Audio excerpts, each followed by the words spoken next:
Hello everyone, Brett McCrae here with your Northern Ag Report. The Department of Agriculture announced Monday that in April it will begin providing $123 million of financial assistance for qualifying farm loan program borrowers who are facing financial risk. This is part of a $3.1 billion allotment to help farm loan borrowers set aside in the Inflation Reduction Act. In October, USDA provided approximately $800 million under this program to distressed borrowers, 60 days delinquent on farm loans due to challenges like natural disasters, the pandemic, or other unexpected situations. Ag Secretary Tom Vilsack says the rules surrounding farm loan programs may actually be a detriment to helping borrowers return to financial viability, and that loan programs for newer and more vulnerable producers must provide opportunity and be flexible.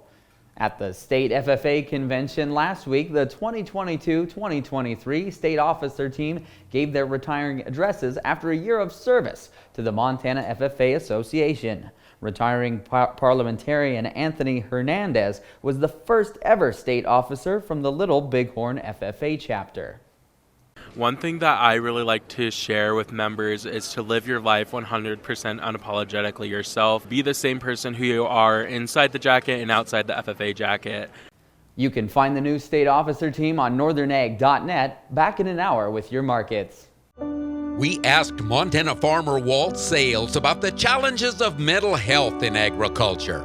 Another drought. There always is. There's always going to be another something. I grew up in a generation of you pulled yourself up by your bootstraps, but it's become evident is what do you do if you can't even find those bootstraps? If you need to talk to somebody, go to beyondtheweather.com for free counseling for Montana ag producers.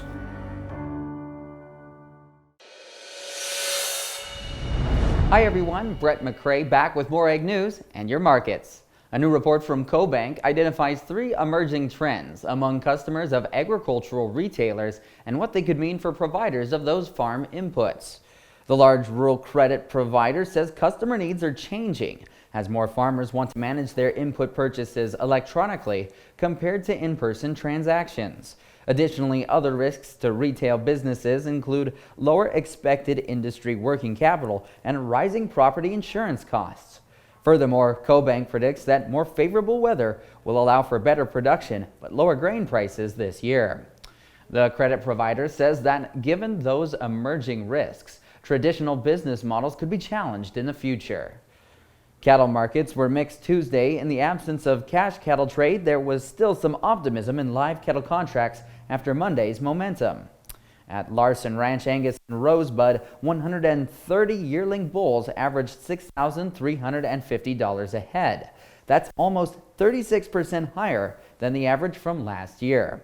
And slaughter ewes in Newell last week were steady from 68 to 70 cents a pound.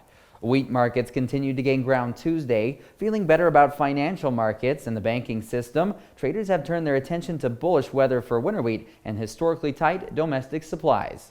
Well, thanks for joining us with your Ag Report. On the Northern Ag Network, I'm Brett McCrae.